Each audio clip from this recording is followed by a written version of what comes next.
चलो जी, ब्रेक खत्म। और ब्रेक से पहले जो पढ़ा है, मुझे नहीं लगता कि रिवीजन करवाने की ज़रूरत पड़ेगी। पर फिर भी आर्बिट्रेज आएगा। आर्बिट्रेज के लिए सबसे पहले हमें एफ निकालना पड़ेगा। एफ निकालने के बाद हम लोगों को ये डिसाइड करना पड़ेगा कि फ्यूचर अंडर प्राइस है कि ओवर प्राइस्ड है। अब बस डिसीजन है, जो एक्शन है ना, वो इंपॉर्टेंट है। इसका मतलब ये हो गया, अगर अगर अगर फ्यूचर ओवर प्राइस्ड है तो सर ओवर प्राइस है तो महंगे में बेचेंगे, सेल फ्यूचर बाई स्पॉट। अगर सर फ्यूचर अंडर प्राइस है मतलब खरीदेंगे, तो बाय फ्यूचर सेल स्पॉट। ठीक है ना? मतलब वो आपको पहले फ्यूचर के विषय में सोचता हूं मैं। बाकी आपकी मर्जी, आप जैसे चाहो वैसे कर सकते हो। क्वेश्चन बनाएं क्या? क्वेश्चन आसान है, क्वेश्चन में दिक्कत नहीं है। और सारे के सारे हम आईसीएआई के ही क्वेश्चन करेंगे। तो क्वेश्चन बैंक ओपन कर लीजिएगा। डेरिवेटिव में क्वेश्चन नंबर कौन सा दिखाई दे रहा है आपको? 18। क्या आईसीएआई का क्वेश्चन है? हाँ जी। आईसीएआई का आपको टीवाई के 2 अगर मॉड्यूल करने का दिल है। बहुत सारे बच्चे जो है वो, उनका कहना है सर हम स्टडी मैट से ही करना चाहते, तो स्टडी मैट से भी कर सकते हो। तो स्टडी मैट में आपको दिखाई देगा टीवाई के 2। ठीक है, कुछ नहीं, सिंपल क्वेश्चन है, एक बार पढ़ेंगे। अब तो बिल्कुल आसान काम है। हमारा टारगेट क्या रहेगा? हमारा टारगेट फर्स्ट ये रहेगा कि हम लोग कैलकुलेटर से कर ले, है ना? और फिर क्या प्रेजेंटेशन होना चाहिए वो तो मैं बता ही रहा हूं आपको। ओके, कैसा? The following data relate to Anand limited share price. Current market price दे दिया तो ये तो हो गया भाई स्पॉट। ठीक, एस। और 6 मंथ फ्यूचर प्राइस ये हो गया एफ। एफ कौन सा वाला? एक्चुअल वाला है, एक्चुअल एफ। ठीक है। Assuming it is possible to borrow, पैसा उधार ले सकते हो कितने परसेंट के हिसाब से? 12% के हिसाब से। याद रखना ये इंपॉर्टेंट है, 6 मंथ मतलब पूरा पीरियड आपको 6 मंथ में लेना है। ठीक है सर। और rate of interest risk free rate दिया 12%, रिस्क फ्री ही मान के चलेंगे। आपको सबसे पहले निकालना theoretical minimum price of 6 month forward purchase. सब फॉरवर्ड परचेस लिखा है और 6 मंथ फ्यूचर, अभी हमारे लिए क्या एक ही बात है? हाँ जी, फ्यूचर और फॉरवर्ड एक ही बात है, हालांकि दोनों में जमीन आसमान का अंतर है, वो हम समझ चुके हैं। एफ निकाले, रफली निकालते सर। सर इसमें तो डिविडेंड नहीं दिया है, अधिकतर क्वेश्चन में डिविडेंड नहीं दिया रहेगा, आप उसकी चिंता मत कीजिए। मैंने जो एग्जाम्पल करवा रखा है वो बहुत सोच समझ के करवा रखा है कि यार डिविडेंड अभी होता तो क्या होता, पर अधिकतर क्वेश्चन में डिविडेंड नहीं होगा तो भी कोई समस्या नहीं है, हम बिना डिविडेंड वाले क्वेश्चन तो बिल्कुल आसानी से कर लेंगे। तो स्पॉट हो गया सर 1800, और 12% है तो 1.06, डिविडेंड तो है नहीं है।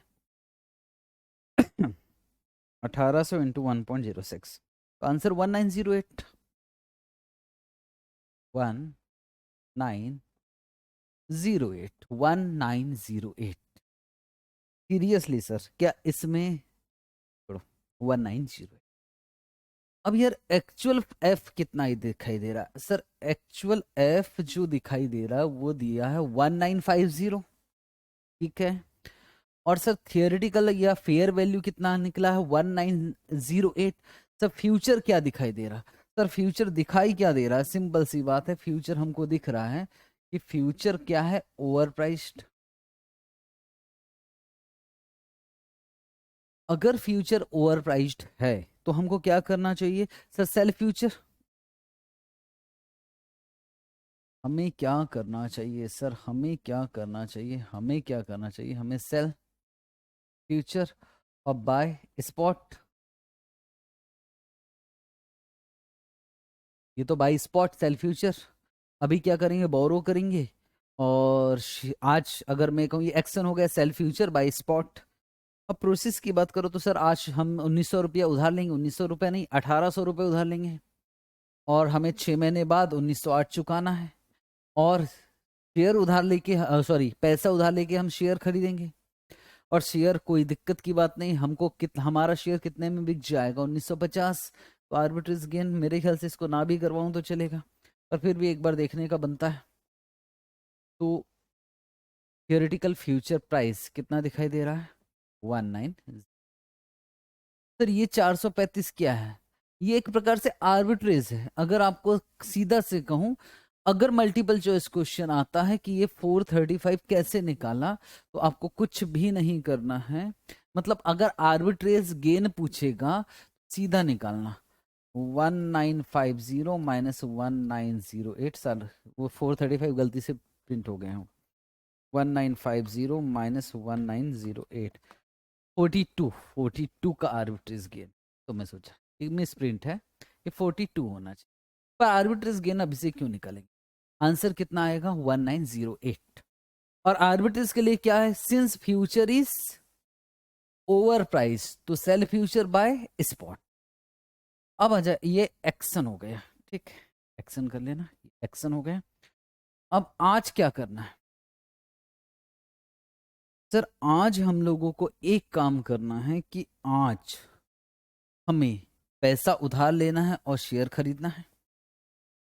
और शेयर खरीद के हमें और एक काम, एक तो ये काम हो गया, और दूसरा काम क्या करना है कि कॉन्ट्रैक्ट करना है इस शेयर को बेचने का। मतलब सेल फ्यूचर ना सर, सेल फ्यूचर कितने में? 1950।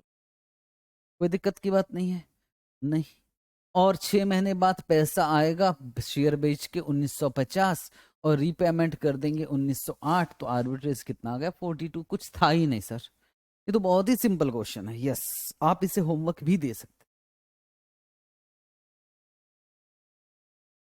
ओके, क्वेश्चन नंबर 19 पे आ जाइए।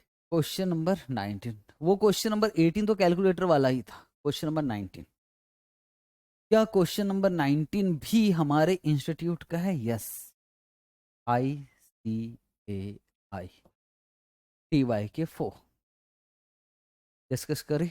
Yes sir. Calculate the price of 3 month PQR future. F निकालना है। इफ PQR फेस वैल्यू दिया है 10, अगर फेस वैल्यू दिया है, जनरली दिया नहीं रहता, जैसे पिछले क्वेश्चन में नहीं दिया था, बट अगर फेस वैल्यू दिया है तो कुछ ना कुछ बात तो होगी। तो फेस वैल्यू दिया है 10 और प्राइस दिया है 220 ऑन NSE, मतलब ये हो गया सर स्पॉट, ये हो गया spot. And 3 month future, sir ये एक्चुअल एफ है, और कौन सा है?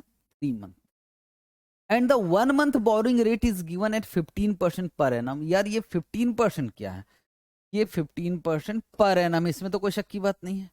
पर बस कंफ्यूजन ये है कि ये 1 मंथ क्यों लिखा है? 1 मंथ क्यों लिखा है? 1 मंथ बोरिंग, दिक्कत ये है। 1 मंथ बोरिंग, तो मेरा एक मन किया कि यार हो सकता है ये बोलना चाहता है monthly compounding.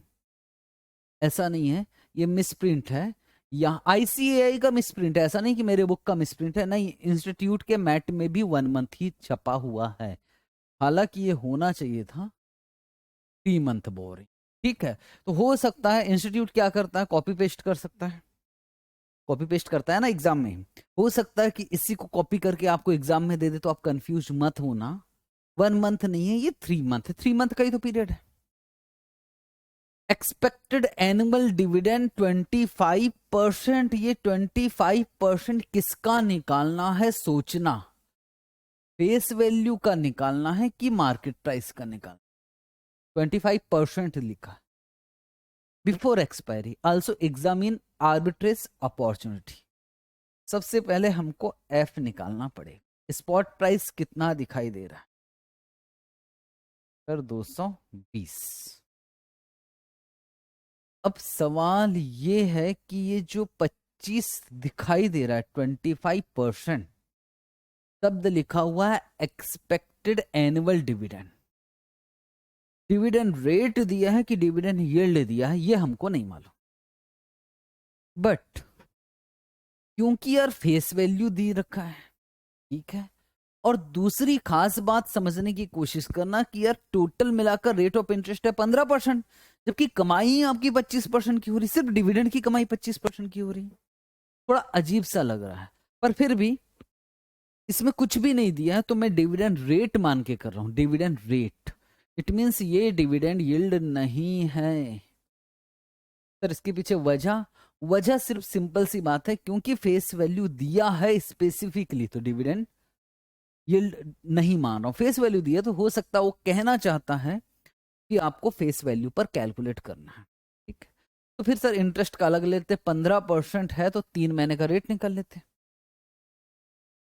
15 into 3/12 divided by 100 plus 1, 1.0375 into 1.0375 और -25 मतलब 10 रुपए का 25% सर 2.5। सर ये पीरियोडिकल नहीं होता, पता लगा कि आप भी 2.5 इंटू 3/12 कर रहे हैं, नहीं कर सकते। तो 220 इंटू 1.0375 माइनस 2.5, तो आंसर आ गया 225.75। ये निकला थियोरेटिकल, और एक्चुअल है, एक्चुअल ये नहीं है, एक्चुअल है 230। हमें कंपैरिजन किससे करना है सर? हमें कंपैरिजन करना है 230, हमें कंपैरिजन करना है 230 से। बोलो ये है एक्चुअल। सर ये जो है ये ओवर प्राइस्ड है। अगर ये ओवर प्राइस्ड है तो फिर क्या करेंगे सर? ओवर प्राइस है मतलब महंगे में बेचते हैं, तो यहां आना चाहिए सेल फ्यूचर। अगर ये ओवर प्राइस है तो यहां आ जाएगा सेल फ्यूचर, और यहां क्या जाएगा? Buy spot, buy spot sell future. ठीक, ये तो हमारा एक्शन हो गया। अब प्रोसेस में क्या करोगे? आज क्या करोगे भाई? सर आज हम पैसा उधार लेंगे, कितना? 220, और शेयर खरीद लेंगे। ठीक है, और साथ में एक कॉन्ट्रैक्ट करेंगे जिसमें सेल फ्यूचर का होगा। ये कब की बात होगी? आज की। फिर आज से 3 महीने बाद क्या होगा? सर 3 महीने बाद जो शेयर खरीदा था उसको बेच देंगे, कितने में? 230, प्लस हमको क्या मिलेगा? डिविडेंड, और माइनस कर देंगे कितना? सर जो भी पैसा बोरो किया था विथ इंटरेस्ट। आओ देखें, तो आपका एफ निकल गया 225.75। आर्बिट्रेज में action, since future is over price hence buy spot and sell future, कोई दिक्कत नहीं होनी चाहिए इसमें। Okay sir, buy spot and sell future. Process की बात करो, आज क्या होगा सर? 220 रुपया हम लोग उधार लेंगे 15% के हिसाब से 3 महीने के लिए, और हम स्टॉक खरीद लेंगे। ठीक है, और सेल कर देंगे फ्यूचर कितने के हिसाब से? 230 के हिसाब से। आगे क्या होगा सर? आगे हम स्टॉक बेचेंगे तो पैसा आएगा, साथ में हमको डिविडेंड भी मिलेगा, और फिर हम रीपेमेंट कर देंगे। आर्बिट्रेज गेन कितने का आ जाएगा? 4 रुपए 25 पैसे का आर्बिट्रेज गेन। बहुत ज्यादा मुश्किल है क्या टॉपिक? सर बहुत आसान है, मजा आ गया, मजा आएगा भी। आगे चले,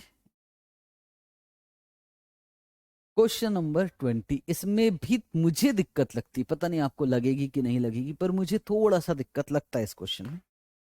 एक बार पढ़ेगी तो बात समझ में आएगी। The share of x limited, क्या आईसीएआई का है? हाँ जी, टीवाई के 6। पूरे इंस्टीट्यूट के क्वेश्चन है, छोटे छोटे क्वेश्चन है, और 4-4 नंबर के क्वेश्चन तो आ भी रहे हैं, तो बनता है भैया ऐसे क्वेश्चन करने का बनेगा। The share of x limited is currently selling, currently selling मतलब सर ये तो स्पॉट है भाई, कोई रोक नहीं सकते। Risk free rate 0.8% per month लिखा है, पर मंथ, और 3 मंथ फ्यूचर दे रखा है। सर एक्चुअल एफ है, यस ये एक्चुअल हो गया, actual. Develop an arbitrage strategy and show how your risk less profit will be 3 month hence assuming that x limited will not पे any dividend. Dividend का चक्कर नहीं है। अगर डिविडेंड का चक्कर नहीं है तो फिर तो यार कुछ है नहीं है। एफ निकालते हैं। बोलो स्पॉट कितना दिखाई दे रहा? 300 इंटू, अब 0.8% पर मंथ लिखा है, तो मैं होता तो क्या करता यार? 1 महीने का है 0.8%, तो 3 महीने का कितना? तो 0.8 इंटू 3, तो उस हिसाब से 2.4%, और 2.4 का फैक्टर 2.4 डिवाइडेड बाई 100 प्लस 1, तो मैं यहाँ लिख देता 1.024 और आंसर रहता 300 इंटू 1.024, तो ये आ जाता 307 पॉइंट। पर ICAI ऐसा नहीं किया ना यार, दिक्कत क्या है? ICAI क्या किया? ICAI ने का ये कहना है कि यार 0.8% पर मंथ लिखा है, तो इस क्वेश्चन में उसने मंथली कंपाउंडिंग ले लिया। हे भगवान, हाँ जी, मंथली कंपाउंडिंग मतलब 0.8% मंथली कंपाउंडिंग लेकर काम किया, कुछ नहीं कर सकते। हालांकि मुझे समझ में नहीं आता, अगर लिखा रहता मंथली रेस्ट या मंथली कंपाउंडिंग ऐसा कुछ लिखा रहता तो समझ में भी आता। या इन्होंने कैसे निकाला इंस्टीट्यूट ने? F is equal to 300 into 0.8% का फैक्टर, तो सर 0.8 डिवाइडेड बाय 100 प्लस 1, 1.008, 1.008 और पावर यहां 3 महीने का पावर 3 कर लिया, मंथली कंपाउंडिंग लेकर किया है। 307.26। तो नंबर मिलेगा कि नहीं मैं नहीं जानता, हो सकता नंबर कट जाए आपका, क्योंकि यार वो जो पेपर चेक करने बैठा है ना वो मेरे हिसाब से नहीं बैठा। उनका अलग हिसाब चलता है और मेरी ड्यूटी है कि उनका जो हिसाब चलता है मैं आपको बताऊं। ऐसे किया है इंस्टीट्यूट। तो सर अभी के लिए हम ऐसा याद कर ले कि अगर मंथ वाला रेट दिया है, इट मीन्स वो चाहता है कि मंथली कंपाउंडिंग करो, मेरे ख्याल से यही। तो इसको सर हम याद कर ले कि अगर रेट पर मंथ में दिया है इसका मतलब हमको मंथली कंपाउंडिंग करना है। हाँ जी, अभी तो हमको ऐसे ही याद करना पड़ेगा, हमारे पास कुछ हो। सर इसको लिखवा दोगे क्या? लिखा मिल जाएगा आपको कि अगर रेट, आपकी बुक में मिल जाएगा, पढ़ लेना। अगर रेट मंथ में दिया है, अगर मंथ का रेट दिया है तो मंथली कंपाउंडिंग कर। ओके, तो ये निकला, हालांकि 6 पैसे का फर्क पड़ा, ये निकला थियोरेटिकल एफ। और सर ये एक्चुअल है। यस, अगर एक्चुअल है तो सर ये तो ओवर प्राइस है। यस, तो सर सेल फ्यूचर और बाय स्पॉट, फिर तो कुछ नहीं है। पैसा उधार लेना है 300 रुपया मंथली कंपाउंडिंग पे, और पैसा उधार लेकर शेयर खरीद लेना है, ठीक है। साथ में और एक काम करना है हमें, सेल फ्यूचर करना है 312 रुपए में, ठीक है। वो कब की बात होगी? आज की। आज से 3 महीने बाद क्या होगा? 3 महीने बाद सर हम शेयर जितने में बात हुई थी इतने में बेच देंगे और पैसा आ जाएगा। कितना पैसा जाएगा? 312। और हमें विथ इंटरेस्ट देना पड़ेगा, मतलब सर इन दोनों के बीच का ये आर्बिट्रेज रहेगा कि हाँ 312 माइनस 307.26, आंसर आ जाएगा 4.74 आर्बिट्रेज गेन। तो वो यहां मैंने दिखा रखा, प्रेजेंटेशन आपको ऐसी करनी है। अगर ये 4 नंबर का कौन सा 300 से, बस ये थोड़ा सा दिक्कत है कि हमने यहाँ कौन सा लिया, मंथली कंपाउंडिंग ले रखा, ये थोड़ा सा याद करने वाली बात। आर्बिट्रेज में एक्शन हो गया, since future is over price hence buy spot and sell future process में टुडे 300 रुपया बोरो करेंगे 8% पर एन और शेयर खरीदेंगे और सेल फ्यूचर किए 312 में। उसके बाद सर सीधा सीधा आपको ये किया और ये उधार ले लिया, आंसर आ गया 4.74। This is arbitrage gain. कोई दिक्कत? कैलकुलेटर चला लिया करो दोस्तों, कम से कम कैलकुलेटर तो चला लो, ठीक। ओके, चलो और एक क्वेश्चन करते, बिल्कुल छोटा सा क्वेश्चन। क्वेश्चन नंबर 21, और ये आपके स्टडी मैट का पहला क्वेश्चन है सर। मतलब सर स्टडी मैट में फ्यूचर से स्टार्ट हुआ है। हाँ जी, स्टडी मैट में फ्यूचर से स्टार्ट हुआ। फ्यूचर कंपैरेटिव आसान है ऑप्शन की अपेक्षा। लिखा 6 month forward price of a security is 208.18। इस बार उसने स्पॉट से स्टार्ट नहीं किया, इस बार उन्होंने ऐप से स्टार्ट किया। और सर ये एक्चुअल ऐप है। हाँ, अभी तक तो वही पढ़ते आ रहे हैं हम लोग, actual app.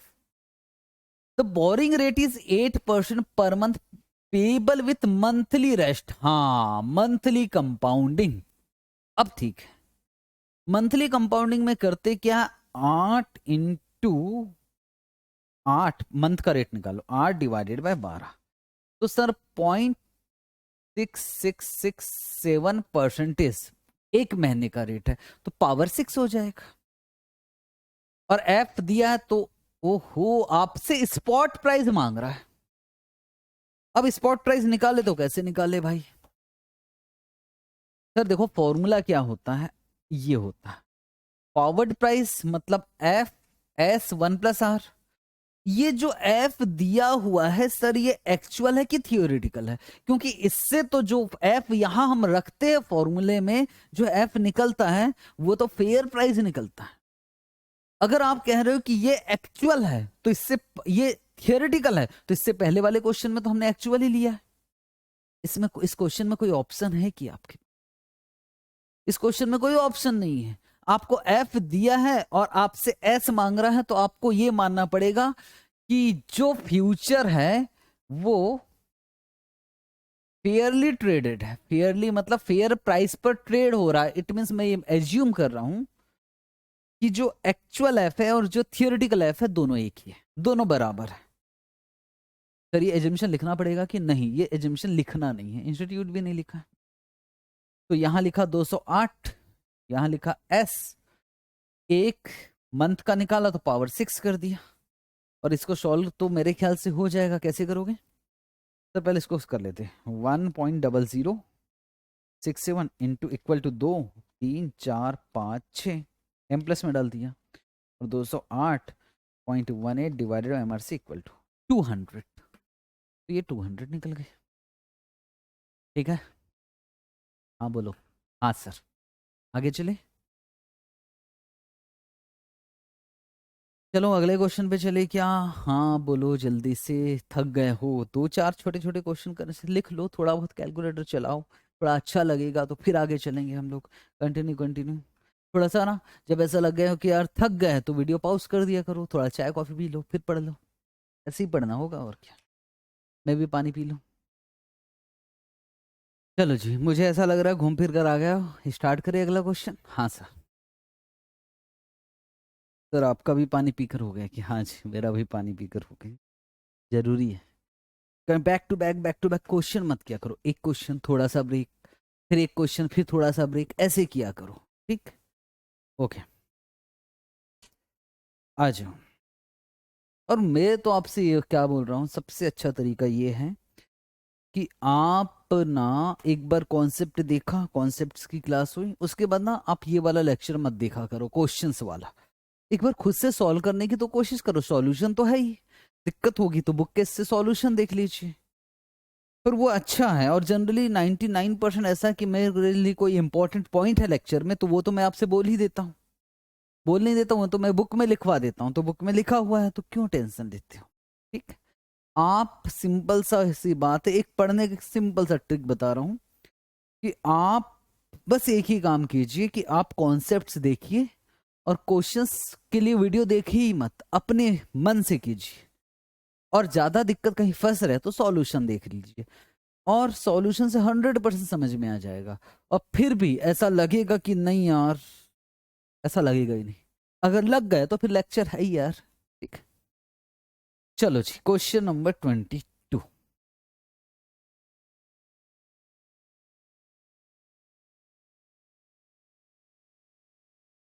On 31/8/2011 the value of stock index was 2200। Sir stock index क्या है बेटे? वही निफ्टी। अच्छा अच्छा सर ठीक है, समझ में आ गया। स्टॉक इंडेक्स का वैल्यू कौन सी डेट का है? 31/8/2011। द रिस्क फ्री रेट कितना परसेंट दे रखा है? 8% पर एनम। ठीक है, और the dividend yield on this stock index is as under. Stock index मतलब निफ्टी, और निफ्टी में तो बड़े सारे स्टॉक होते हैं। हाँ 50 स्टॉक्स। तो हर साल का डिविडेंड यील्ड कैलकुलेट किया जाता है कि उस साल बिगनिंग में मार्केट प्राइस क्या होगा, और कभी किसी कंपनी ने डिविडेंड दी होगी, कभी किसी कंपनी ने। तो on an average per annum basis पे डिविडेंड निकला जनवरी के महीने में 3% पर एनम डिविडेंड पेड हुआ जनवरी में। ठीक है, और फेब में कितना डिविडेंड पेड हुआ, 4% पर एनम। याद रखना ये पर एनम है, ये सिर्फ 1 मंथ का डिविडेंड नहीं है। हर साल हर महीने जब भी डिविडेंड कैलकुलेट किया जाता है पर एनम बेसिस पर ही कैलकुलेट किया जाता है।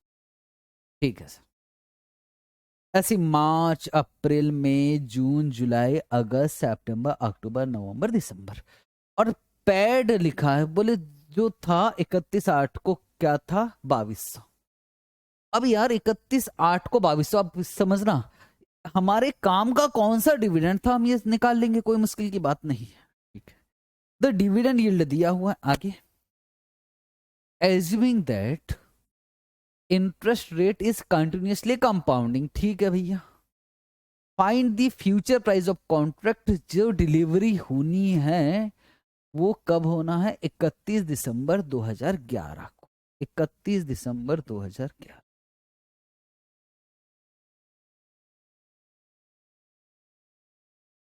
और यहां वैल्यू दे रखा 31/8/2011। यहां आपको यहां का स्पॉट 31/8 का दिया और 31/12 का पूछ रहा। और डिविडेंड पेड बहुत सारे दे रखे भाई, जनवरी फेब मार्च अप्रैल मई जून जुलाई अगस्त का क्या करोगे, हमें तो कब का चाहिए, उसके बाद का। क्योंकि आप जो पैसा लगा रहे हो वो तो यहां लगा रहे हो लास्ट में, तो ये वाला डिविडेंड हमारे काम का। अगर मैं मुझे भाई फॉर्मूला क्या है, फॉर्मूला सिंपल है, F is equal to S, क्योंकि कंटिन्यूसली कंपाउंडिंग है तो R minus D into T, यही तो फॉर्मूला है। और हमें डिविडेंड कौन सा लेना पड़ेगा, हमें इधर का जो पैड हुआ वो हमारे काम का वैसे भी नहीं है, हमारे काम का है ये वाला।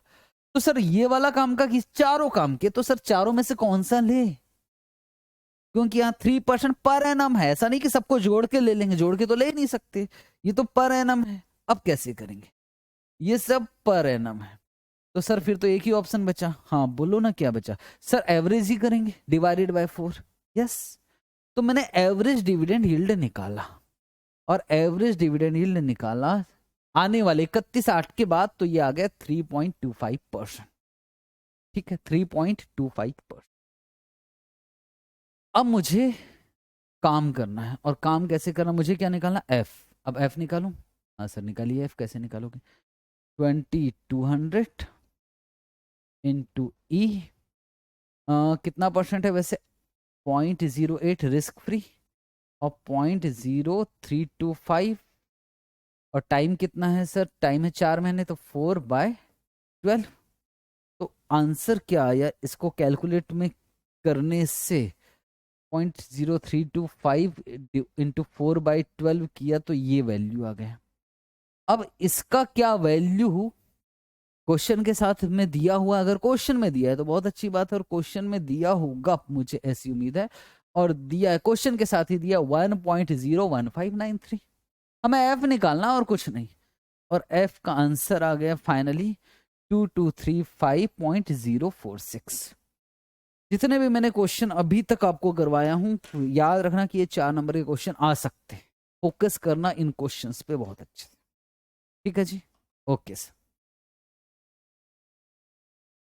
ओके, अब क्वेश्चन ऐसे है जिसमें जान निकल जाएगी। मैंने कहा ना 2 क्वेश्चन ऐसे हैं जो बड़े इंपॉर्टेंट हैं, और वो 2 क्वेश्चन आपके सामने हैं, बिल्कुल इत्मीनान से करना पड़ेगा, बिल्कुल इत्मीनान से। ये दोनों क्वेश्चन एलडीआर है, 2 क्वेश्चन बहुत अच्छे हैं, और उसके बाद और एक क्वेश्चन होगा, उसके बाद क्लास भी खत्म हो जाएगी, और हमारा ये कॉन्सेप्ट फ्यूचर प्राइसिंग भी खत्म हो जाएगा। उसके बाद हमारा बीटा मैनेजमेंट चालू होगा अगली क्लास से।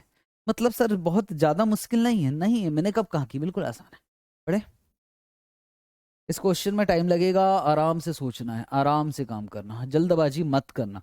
कोशिश करेंगे, बड़ा क्वेश्चन है, कोशिश करेंगे क्वेश्चन को हम कैलकुलेटर में करें, सबसे पहले समझे, कैलकुलेटर में करें, उसके बाद सारा काम करें। ठीक है, ओके सर। तो NSE 50 इंडेक्स, मतलब सर यहाँ इंडेक्स की बात हो रही है। यस, NSE 50 ओके इंडेक्स है sir. Index future are traded with rupees value of rupees 100।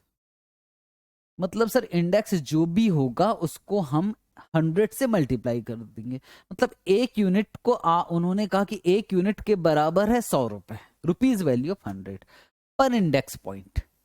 मतलब वो आपसे ये बोल रहा है कि एक पॉइंट की वैल्यू आप कितना मान के चलना, 100 रुपए। ठीक है जी, कोई दिक्कत नहीं। On 15 September the index close eight 1195। कब की बात है? 15 सितंबर। एंड दिसंबर फ्यूचर, 15 सितंबर मतलब यार अभी की बात है, आज। मतलब सर ये हो गया spot, spot. And December future word trading, और ये हो गया फ्यूचर। सर ये कौन सा फ्यूचर है? ये एक्चुअल एफ हो गया। एक्चुअल एफ कितना दिया है? 1225। ठीक है सर, हमें तो स्पॉट दिया है तो हम निकाल लेंगे सर। थ्योरेटिकल एफ ही तो मांगेगा। हाँ वही मांगेगा। The historical dividend yield on the index has been 3% per annum. Historical dividend yield, ठीक है, डिविडेंड यील्ड दिया है और बोरिंग रेट दिया है 9.5% पर annum. Determine whether on September 15 the December future are under price या ओवर प्राइस, निकल जाएगा। Arbitrage transaction is possible to, arbitrage पूछा, ये भी हो जाएगा। कैलकुलेट द गेन और loss if index on 15 December अगर 1260 हो या 1175 हो। मैंने कहा था कि अगर किसी क्वेश्चन में दो पॉसिबल प्राइस दिया है तो आर्बिट्रेज निकालने का तरीका चेंज हो जाएगा। वो वक्त आ गया है, अब हमको समझना होगा। ठीक है सर, तैयार है? और साथ में बोले कैलकुलेशन के हिसाब से आप 365 दिन लेना एक साल में, 365 डेज। ओके, कोशिश करेगी थोड़ा बहुत, करते तो है सर। स्पॉट मालूम है क्या सर? यस, 1195। हम निकाल रहे हैं थियोरेटिकल है 1195। ओके, और सर कंटिन्यूसली कंपाउंडिंग नहीं बोला है तो नहीं लेंगे, तो बड़ा वाला bracket 1 plus risk free rate है 0.095 माइनस, और डिविडेंड यील्ड कितना? 0.03। थोड़ा बहुत लिख लिया करो दोस्तों, थोड़ा बहुत लिख लिया करो। रफ कॉपी तो कम से कम एक रफ कॉपी तो अपने पास में रखो। ठीक है, मैं जानता हूं आपके पास टाइम नहीं, प्रेजेंटेशन सजा के नहीं करना है, मत करो सजा कर, थोड़ा तो लिखो। जब मैं भी लिख रहा हूं into into into into into, अब यार यहाँ डेज में बोला है 15 सितंबर, सितंबर का बचा 15 दिन, अक्टूबर का 30, अक्टूबर का 31 होता है क्या? 15 प्लस अक्टूबर का 31, नवंबर का 30, दिसंबर का वापस 15, 91 डेज। 91 divided by 365। सर दिन गिनने में फिर से बताओ भाई, 90 भी ले लेना यार, पर 91 हो रहा है। देखो सितंबर का 15, अक्टूबर का 31, अक्टूबर के बाद नवंबर का तो 30 और दिसंबर का 15। तो 0.095 minus 0.03 into 91 divided by 365 plus 1 into 1195।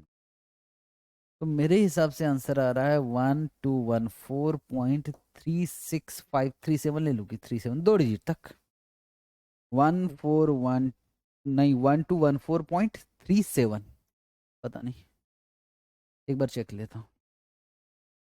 1214.37 100 से मल्टीप्लाई करना, ये तो एक इंडेक्स पॉइंट, पॉइंट आया पॉइंट, पर एक पॉइंट किसके बराबर है? बोले 100 रुपया के बराबर है, तो 100 से जरूर मल्टीप्लाई कर देना। तो सही आंसर निकल गया हमारा 1,21,437। ठीक है सर, यहां तक कोई दिक्कत। और एक्चुअल फ्यूचर प्राइस क्या दिखाई दे रहा है? 1225 इंटू 100 या 1225 मान लो।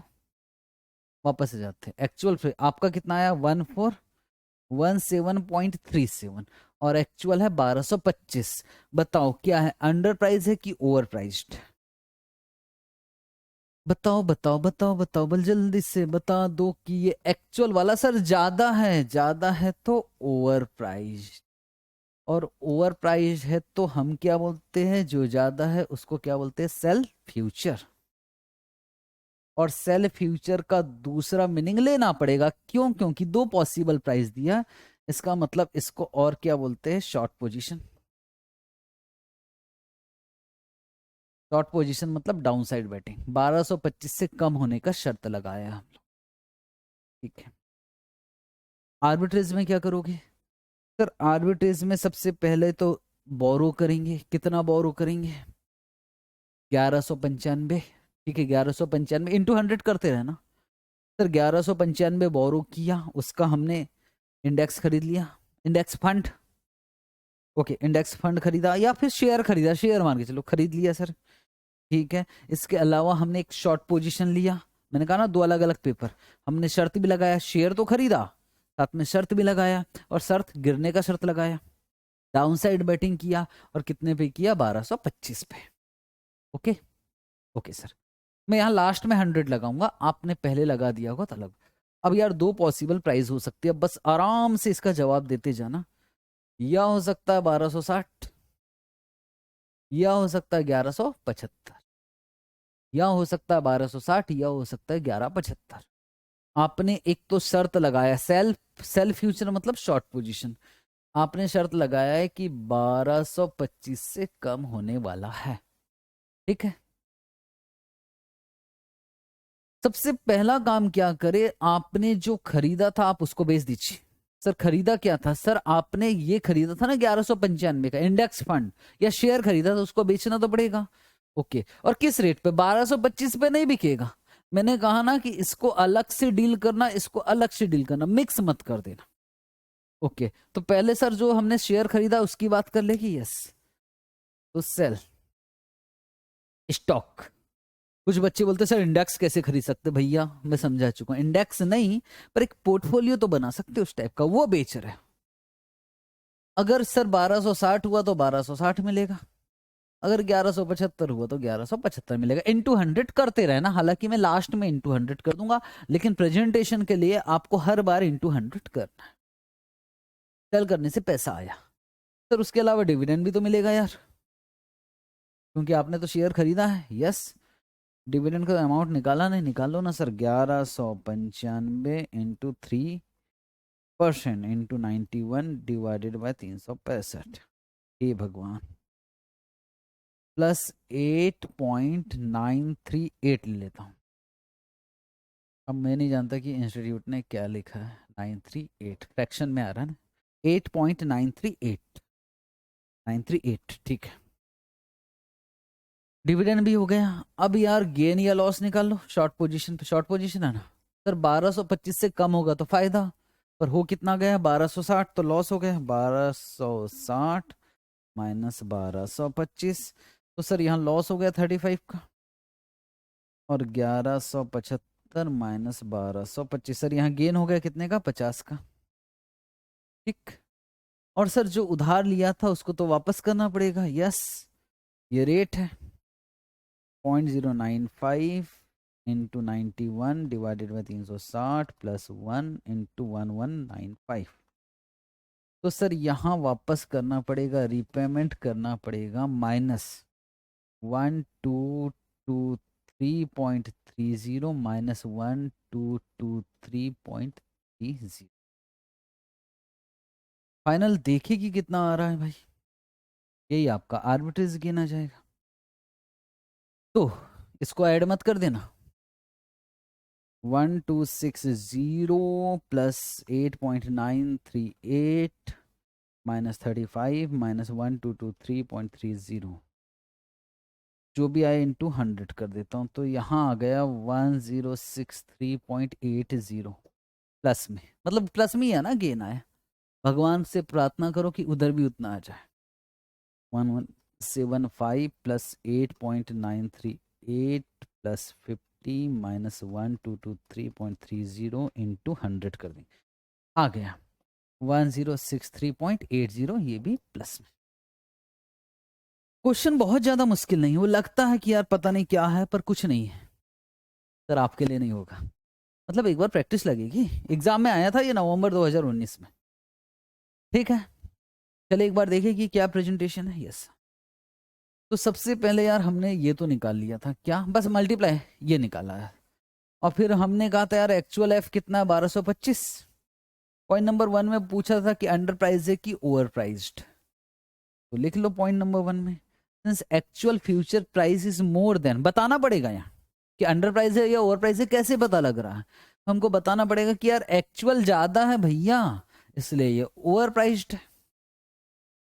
ओके, दूसरे नंबर पे अगर फ्यूचर ओवर प्राइस है तो बताओ आप आर्बिट्रेज में क्या करेंगे, हम बाई करेंगे स्पॉट और सेल करेंगे। फ्यूचर ओवर प्राइस है तो सेल का मतलब आपको यहाँ शॉर्ट पोजीशन लिखना चाहिए, नहीं भी लिखोगे तो चलेगा, पर इसलिए लिखना चाहिए क्योंकि यहाँ दो पॉसिबल प्राइस।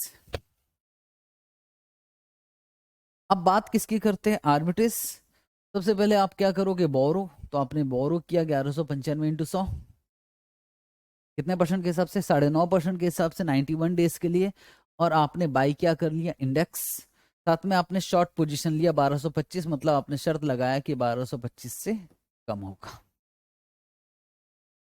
कभी भी दो पॉसिबल प्राइस दिया होगा तो सबसे पहला काम है कि जो शेयर खरीदा है ना उसको सल्टाओ, वो मार्केट प्राइस पे बिकेगा। अगर 1260 हुआ तो 1260 का बिकेगा, 1175 हुआ तो 1175 का बनेगा, बस इंटू 100 बार बार करते ना, सब लास्ट में कर ले तो कोई गुनाह है क्या, तो भी कोई गुनाह नहीं है, पर इंस्टीट्यूट ने हर बार इंटू 100 किया। तो पहला काम होगा कि स्टॉक को बेच देना, दूसरा काम डिविडेंड अगर होगा तो डिविडेंड ले लेना, डिविडेंड भी ले लिया 1195 पे 3% 91 डेज का, और इंटू 100 क्यों किया, क्योंकि एक यूनिट किसके बराबर है, 100 रुपीज के। डिविडेंड भी मिल गया, वो भी हो गया, डिविडेंड भी मिल गया। अब इसके अलावा सर क्या करना, दो काम, अब आपको गेन या लॉस निकालना है किस पे, पहले उन्होंने रीपेमेंट ले लिया तो ठीक है आप रीपेमेंट कर दीजिए, जो बैंक से उधार लिया था उस पे रीपेमेंट, और गेन या लॉस किस पे निकालना आपको, शॉर्ट पोजीशन पे, तो आंसर आ जाएगा। ठीक है, हो जाएगा ये क्वेश्चन। हाँ सर, अच्छा क्वेश्चन है वैसे। ठीक है जी, हाँ सर, इस क्वेश्चन में बहुत ज्यादा इश्यू था क्या, नहीं कोई इश्यू नहीं था, लेकिन अगले क्वेश्चन में तो बहुत सारा इश्यू है, तो थोड़ा सा रुक जाओ, एक बार पानी पी लीजिए, और उसके बाद फिर हम वो क्वेश्चन करते हैं, मतलब दो क्वेश्चन और बाकी है, दो क्वेश्चन हमको करना पड़ेगा। चलो जी, तो अगला क्वेश्चन पे चले। हाँ सर, क्वेश्चन नंबर 24, ये क्वेश्चन आपको एग्जाम से पहले देखकर जाना पड़ेगा, क्योंकि इसमें एक और चीज आ रही जो काम की है, वो है इम्प्लाइड रिस्क फ्री। सर ये क्या चीज है, मैं आपको समझाने की कोशिश।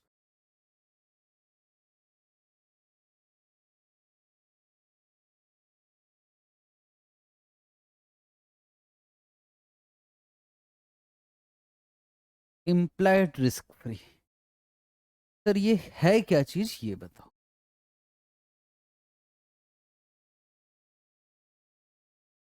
बेटे ये है राम, ठीक है, राम,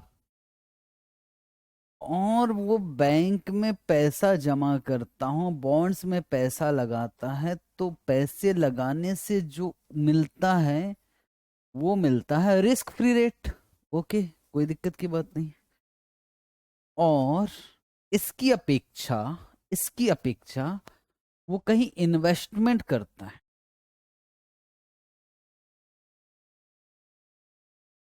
आप इसको गलत मत समझ देना,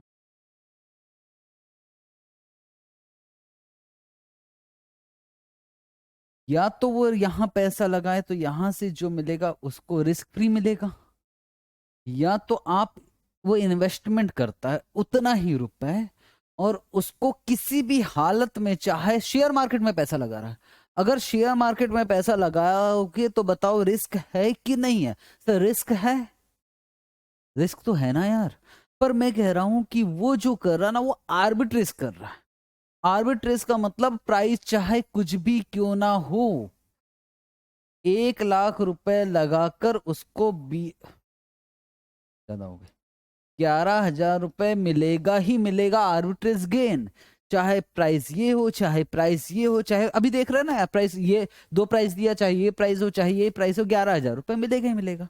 तो इधर रिस्क है कि नहीं है, सर नहीं है, तो ये 11,000 क्या रिस्क फ्री रेट है? नहीं, रिस्क फ्री रेट तो एक्चुअल बॉन्ड्स में पैसा लगाने से होता है। बट आपने कुछ ऐसा काम किया कि जिससे चाहे शेयर का प्राइस कुछ भी क्यों ना हो, आपको 11,000 मिलेगा ही मिलेगा। ये एक्चुअल में रिस्क फ्री नहीं है, पर यही रिस्क फ्री इधर होना चाहिए। इंप्लाइड रिस्क फ्री का मतलब क्या होता है? एक्चुअल रिस्क फ्री मतलब होना चाहिए। तो बता सकते हो परसेंटेज में? Sir 11,000 divided by 1,00,000 into 100। तो सर उस हिसाब से यार 11%, 11% क्या रिस्क फ्री रेट है? नहीं, रिस्क फ्री रेट तो 8% भी हो सकता है। बट मैं ये क्या कह रहा हूं कि यार अब देखो ना, अब मेरे पास दो है, कंपैरिजन के लिए होना तो चाहिए कि यार इधर पैसा लगा रहा हूं तो कितना कमा रहा हूं, 11%, और इधर पैसा लगा रहा हूं तो कितना, 8%। तो समझ में आता है कि यार हमारे लिए क्या ज्यादा अच्छा। ठीक है, अब और एक बात, सिंपल सी बात बोलूं, अगर मैं रिस्क फ्री से पैसा उठा रहा हूं कितना परसेंट, 8% पे, और मैं इसको कहीं और इन्वेस्ट कर रहा हूं जिसपे मुझे रिटर्न कितना मिलेगा, 11%। तो अगर कोई बोले कि रिटर्न और इन्वेस्टमेंट बताइए, रिटर्न बताइए, रिटर्न, तो रिटर्न तो 11% है ना। कुछ बच्चे बोलते सर 11 में से 8 माइनस करूं। 11 में से 8 क्यों माइनस करूंगा? मैं कंपैरिजन करना चाहता हूं। 11% क्या रिस्क फ्री है? हाँ। 8% क्या रिस्क फ्री है? हाँ। 8% क्या एक्चुअल रिस्क फ्री है? हाँ। 11% क्या है सर? Implied risk free.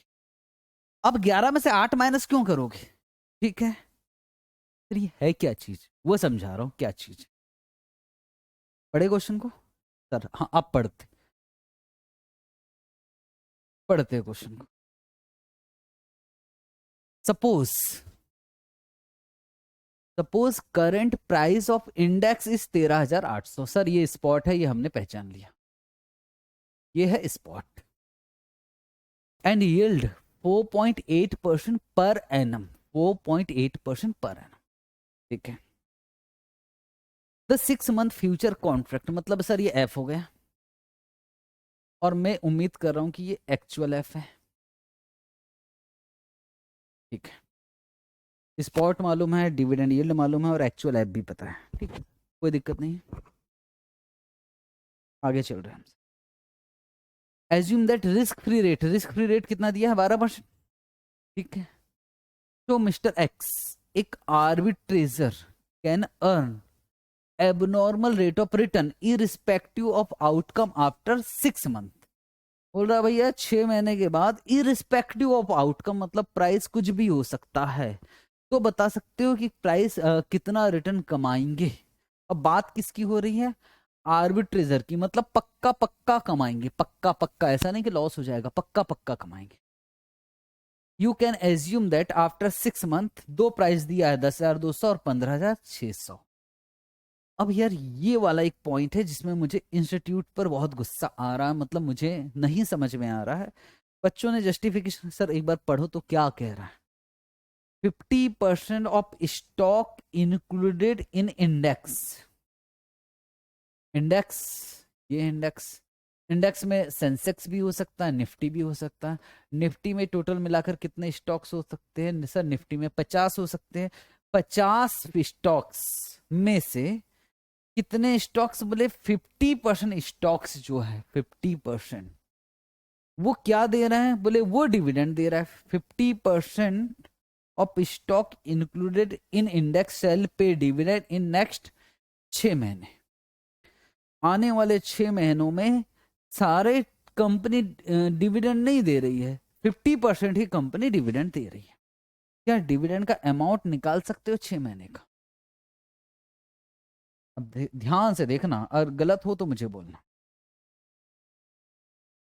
मुझे डिविडेंड का अमाउंट चाहिए, डिविडेंड अमाउंट, डिविडेंड अमाउंट। तो टोटल मिलाकर 13,800। डिविडेंड यील्ड किस पे निकाला जाता है सर? डिविडेंड यील्ड स्पॉट पे नहीं, 13,800। 13,800 में कितनी कंपनी के स्टॉक्स सर? 50। ठीक, ओके। और इसमें से कितनी कंपनी डिविडेंड दे रही है? 50% दे रही है, 50% ना। हाँ, सर 13,800 इंटू 50%, तो सर 6,900। मैं सिर्फ डिविडेंड का अमाउंट निकाल रहा हूं, तो मैंने वो बचा हुआ 6,900, मैंने जो था ना 13,800, उसको दो भाग में बांट दिया, 6,900 और 6,900। अब बचा कितना, 6,900। और ये डिविडेंड कितना दे रही, इनका यील्ड कितना है, 4.8%। पर 4.8% डिविडेंड यील्ड है, पर एनम दिया, और हमें तो 6 महीने का निकालना है। तो इंटू 6/12 होना ही होना चाहिए, किसी भी हालत में होना चाहिए। अगर आपको ऐसे समझ में नहीं आ रहा है तो आप ऐसे समझ लो, अगर थोड़ी भी दिक्कत हो रही है तो मैं दूसरे तरीके से समझा लेता हूँ। हाँ सर समझाओ। मैं कह रहा हूँ 13,800 टोटल मिलाकर, बोलो पूरे 50 कंपनी का है, हाँ। और इसका मैंने 4.8% किया, डिविडेंड यील्ड है। ये कितने कंपनी पे निकाल रहा हूं सर, ये पूरी 50 पे है, ठीक है। इंटू 6/12, डिविडेंड यील्ड मैंने सारी कंपनी का निकाला। 13,800 इंटू 4.8% इंटू 6/12, जो भी निकला 331.20, 331.20। अब क्या इसका 50% नहीं करना पड़ेगा, करना पड़ेगा यार। कुछ बच्चों को कहना नहीं सर 4.8%, तो सिर्फ 50% कंपनी का, कुछ भी बात मत करो। आईसीएआई ने यहां इस डिविडेंड यील्ड को पीरियोडिकल नहीं किया है, बस यही मैं समझाने की कोशिश कर रहा हूं। इन्होंने 6/12 नहीं किया, ये आपको याद कर रखना पड़ेगा। एक बात तो पक्की मैं लिख के देता हूं कि इंस्टीट्यूट आज नहीं तो कल ये क्वेश्चन सुधारेगा, ठीक है। और बाकी बच्चों का भी जस्टिफिकेशन, नहीं सर आईसीएआई ने सही किया, तो आप तो महान हो, ठीक है। अगर सही किया तो फिर ठीक है, रटना ही नहीं है, करवाऊंगा तो मैं वही जो इंस्टीट्यूट ने करवाया। पर अगर कोई अपडेट आया तो मेरी जिम्मेदारी है कि वो अपडेट मैं आपको करवाऊं। पर मेरा ओपिनियन है कि ये इसको इंटू 6/12 होना चाहिए, पर हमको रटना पड़ेगा कि हमको यहाँ पीरियोडिकल नहीं करना। और सर जिसको लग रहा है कि नहीं यार सही किया इंस्टीट्यूट ने, तो फिर तो उनको रटना भी नहीं है। मेरी ओपिनियन से क्या लेना देना आपको। 6,900 इंटू 4.8%, तो भाई डिविडेंड आपको लेना पड़ेगा 331.20, पहली चीज जो आपको दिक्कत खड़ा करेगी। ओके सर, तो सर डिविडेंड को हम अलग से दिखाएंगे, यस। ये सब ये 50% की वजह से। सर अब हम क्या निकाल रहे, अब एफ निकाल रहे हैं। 13,800, रेट कितना है सर, 12%। 6 महीने के लिए 1.06 माइनस 331.20, 13,800 इंटू 1.06 माइनस 331.20, आंसर आ गया 14,296.80। और एक्चुअल एफ कितना दिख रहा है सर, एक्चुअल एफ तो 14,340 है, तो ओवर प्राइज्ड है।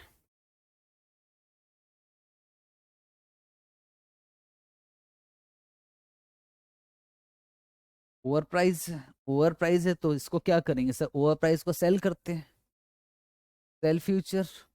और क्या करेंगे, बाई स्पॉट, स्पॉट कहाँ है, ये बाई स्पॉट, ठीक है। और इसके अलावा उन्होंने ना मालूम है इम्प्लाइड रिस्क फ्री रेट भी मांगा है। ये बस ये और एक खेल, इम्प्लाइड रिस्क फ्री रेट मांगा है, प्लीज सावधान हो जाइए इस क्वेश्चन में। इम्प्लाइड रिस्क फ्री रेट, ठीक है। अब सुनोगे ध्यान से, पहले तो वो देखे आंसर हमारा। तो पहला 14,296 रुपये 80 पैसे बोला, 14,296 रुपये 80 पैसे। क्या फ्यूचर ओवर प्राइज्ड है, यस। तो बाई करेंगे स्पॉट, और सेल का मतलब मैंने कहा कि शॉर्ट पोजीशन लिख देना, ओके। सेल का मतलब शॉर्ट पोजीशन, ये भी पक्का है। शॉर्ट पोजीशन किस पे करेंगे सर, शॉर्ट पोजीशन हम कर रहे हैं 14,340 से कम होने का शर्त लगा रहे हैं। कोई दिक्कत, कोई दिक्कत नहीं। तो सर आज क्या करेंगे, आज हम क्या करेंगे, आज क्या करेंगे, ये कहीं लिखा है क्या, नहीं, इन्होंने सीधा आर्बिट्रेज से निकाला, ठीक है। पर फिर भी अगर मैं कहूं कि आज क्या करेंगे, टुडे वाला लिखना चाहिए सर, टुडे, आज क्या करेंगे, आज करेंगे बाय स्पॉट एट रुपीस। आपकी बुक में मैं लिखवा दूंगा, आप चिंता मत करो। कितने रुपए में बाय कर रहे हैं सर, 13,800, 13,800 में बाई कर रहे हैं, और इसके अलावा आपने कौन सा पोजीशन लिया है, शॉर्ट पोजीशन लिया, सेल फ्यूचर किया मतलब शॉर्ट पोजीशन लिया, और शॉर्ट पोजीशन कितने में लिया आपने, 14,200, 14,340 में। सर हम बोरो करेंगे कि नहीं, इसमें बोरो नहीं होगा, हद हो गई सर। भाई हम जो खरीद रहे हैं 13,800 का, उसके लिए तो हमको पैसा उधार लेना पड़ेगा ना, अभी तक तो ले रहे थे, यही एक क्वेश्चन कहां से आ गया। इसमें हम पैसा उधार नहीं लेंगे, हम मानेंगे कि हम खुद के पैसों में खरीद रहे थे। वाह, इसका मतलब सर अब पैसा आ गया आपके पास, मतलब यार कुछ भी कहीं भी एजम्पशन, हाँ बेटे मैं बोरो वाले से भी आंसर ला सकता हूं, पर इंस्टीट्यूट ने जैसे करवाया वैसे कर रहा हूं। अभी समझ रहा मैं ऐसा क्यों कर रहा हूं, क्योंकि इसमें ना मालूम है हमसे मांग क्या रहा है, इसमें हमसे मांग रहा है implied risk free rate, implied risk free rate. और जब भी इम्प्लाइड रिस्क फ्री रेट मांगेगा, जब भी इम्प्लाइड रिस्क फ्री रेट मांगेगा, हम बोरोइंग नहीं लेना है। सर क्यों नहीं लेना, उसको मैं एक्सप्लेनेशन दे रहा हूं। बोरोइंग नहीं लेना अगर इम्प्लाइड रिस्क फ्री रेट मांगेगा तो, ठीक है, क्यों नहीं लेना मैं समझाऊंगा अभी, ठीक है जी। ओके, तो भाई प्राइस 2 हो सकता है, 10,200 हो सकता है, 15,600 हो सकता है, ठीक है, और 14,340 पे आपने शर्त लगाया है। अब सबसे पहला काम, हाँ दोनों चीज का अलग अलग, जो शेयर खरीदा था उसको निपटाते हैं, 10,200 आएगा और 15,600 आएगा, सर ये भी कोई बात है। डिविडेंड, डिविडेंड तो हमने निकाला है, 331 मिलेगा, 331 मिलेगा। उसके बाद हम जो बोरो किया था उसको रिपेमेंट करते थे, पर अब नहीं करेंगे। हमने जो निफ्टी पहले खरीदा था खुद के पैसों में 13,800, वो 13,800 मैंने माइनस किया। यही एक चीज आपको अजीब सी लगेगी, और उसके साथ गेन या loss on short position, gain या लॉस ऑन शॉर्ट पोजीशन। तो चले 14,340 माइनस 10,200, सर यहाँ फायदा है 4,140 का, ठीक है, और 14,340 माइनस 15,600, और सर यहाँ 1,260 का लॉस है, आंसर आ गया 1,871, 1,871, 871, ठीक है जी। और जो 871 कमा रहे हो आप, क्या इसमें इंटरेस्ट माइनस हुआ, नहीं हुआ ना सर, तो होना भी नहीं चाहिए अगर आप इंप्लाइड रिस्क फ्री रेट निकाल। अगर मैं इसमें रिस्क फ्री भी माइनस कर दूंगा तो वो तो वही हो गया 11 माइनस 8। मैं कह रहा हूं रिस्क फ्री को अलग रखो, उसके बिना आप कितना कमा रहे हो, बिना रिस्क फ्री माइनस करे, उसको बोला जाता है इंप्लाइड रिस्क फ्री रेट। और मुझे इंप्लाइड रिस्क फ्री रेट निकालना है, इसलिए क्वेश्चन में मैंने इंटरेस्ट माइनस नहीं किया। अगर मैं यहां इंटरेस्ट माइनस कर देता तो फिर वो 11 माइनस 8 हो जाता मेरे एग्जाम्पल में। तो सिंपल सी बात है कि यार लगाया कितना था शुरू में, सर 13,800 लगाया था, खुद का लगाया था 13,800, और उसका कितना कमाया, चाहे प्राइस कुछ भी क्यों ना हो जाए, हमने कितना कमाया 871.20 इंटू 100, और 12/6 किया, क्योंकि ये 6 महीने का है, तो इसको बोला जाता है इम्प्लाइड रिस्क फ्री रेट। तो जब जब भी इम्प्लाइड रिस्क फ्री रेट लेकर किया जाएगा, इम्प्लाइड रिस्क फ्री रेट मांगेगा, आपको इंटरेस्ट माइनस नहीं करना, आपको बोरोइंग नहीं लेना, इसको याद कर लीजिए। मैं ऐसे भी करवा सकता था कि यहां बोरिंग लेके करवाता, और तो भी मैं 12.63 निकाला हूं। कुछ बच्चों ने शायद मेरे पहली क्लास ले रखी है तो मैंने किया है, बट इंस्टीट्यूट नंबर नहीं देगा, इंस्टीट्यूट का आर्बिट्रेज कुछ और निकलेगा, हमारा आर्बिट्रेज कुछ और निकलेगा, हालांकि employed risk free rate tally हो जाएगा। मतलब नहीं है यार, एक लाइन याद करना पड़े तो कर लो, पर करो फॉलो ICAI को ही करो तो ज्यादा अच्छा, ठीक है जी, ठीक है सर। तो इस क्वेश्चन में बहुत खास खास बात है, मेरे ख्याल से सब हो जाएगा। इसमें कहाँ कहाँ फंसे हो याद करने वाले, एक तो डिविडेंड पे फंसे हो थोड़ा सा, और एक इम्प्लाइड रिस्क फ्री रेट पे, मतलब बोरिंग नहीं लिया है उस पे फंसे हो। डिविडेंड का तो इलॉजिकल है। ओके, खत्म करें, लास्ट क्वेश्चन करते हैं, question number 25, this is last question. क्या ये सर एग्जाम में आया हुआ है क्या, ये एग्जाम में आया हुआ था नवंबर 2019, कुछ स्पेशल नहीं है, क्वेश्चन सिंपल है, पढ़े।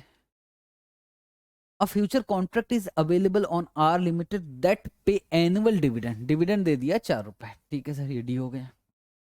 स्टॉक इज करेंटली प्राइस्ड, मतलब सर स्पॉट रेट दे रखा 125, और ईच फ्यूचर कॉन्ट्रैक्ट 1000 शेयर्स का है, ठीक है, 1000 से मल्टीप्लाई कर देंगे, 1 साल पीरियड है, daily marking to market treasury bill rate है 8%, मतलब ये हो गया रिस्क फ्री।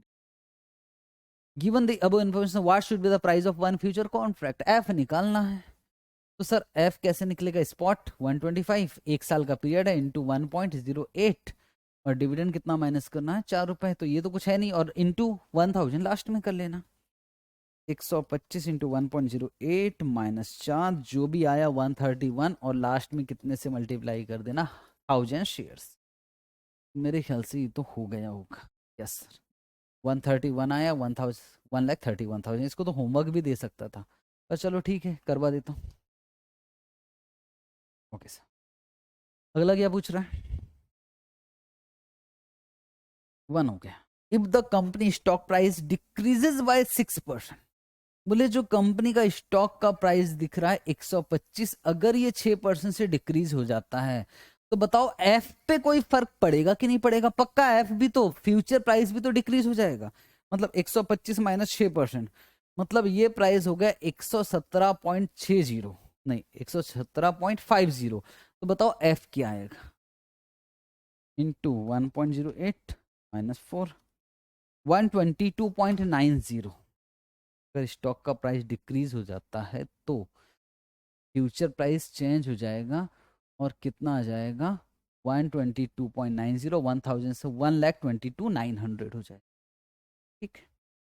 स्टॉक का प्राइस डिक्रीज होने से फ्यूचर प्राइस तो ऑटोमेटिक डिक्रीज होगा ही होगा। आगे, as a result of company stock price decrease, stock का प्राइस डिक्रीज हो गया, और इन्वेस्टर ने ऑलरेडी कौन सा पोजीशन ले रखा था, लॉन्ग पोजीशन, मतलब यार फ्यूचर प्राइस भी तो डिक्रीज हो गया, लॉन्ग पोजीशन ले रखा है, तो बताइए गेन होगा कि लॉस, लॉस नहीं, लॉन्ग पोजीशन है तो लॉस होगा ना, क्योंकि फ्यूचर डाउन हो रहा है, डाउन साइड, जबकि होना चाहिए आपका अपसाइड बैटिंग था, पर फ्यूचर का वैल्यू कम हो रहा है, तो बताइए गेन या लॉस का कितना होगा, मार्जिन और टैक्सेशन को इग्नोर कर दो, तो मेरे ख्याल से ये क्वेश्चन बच्चों वाला क्वेश्चन था। इफ स्टॉक प्राइस डिक्रीज हो रहा है तो दिस इनटू, बस सीधा सीधा कर दिया, तो 8100 का लॉस होगा, ठीक है जी, ठीक है सर, दैट्स इट। तो यही था आपका आर्बिट्रेज फ्यूचर प्राइसिंग। इससे पहले वाला को जो क्वेश्चन है ना, वो क्वेश्चन अच्छा है, इम्प्लाइड रिस्क फ्री वाला, वही क्वेश्चन अच्छा है अगर देखा जाए तो, बाकी एलडीआर की लिस्ट तो मैं आपको दूंगा। तो कल की क्लास से हम स्टार्ट करेंगे बीटा मैनेजमेंट।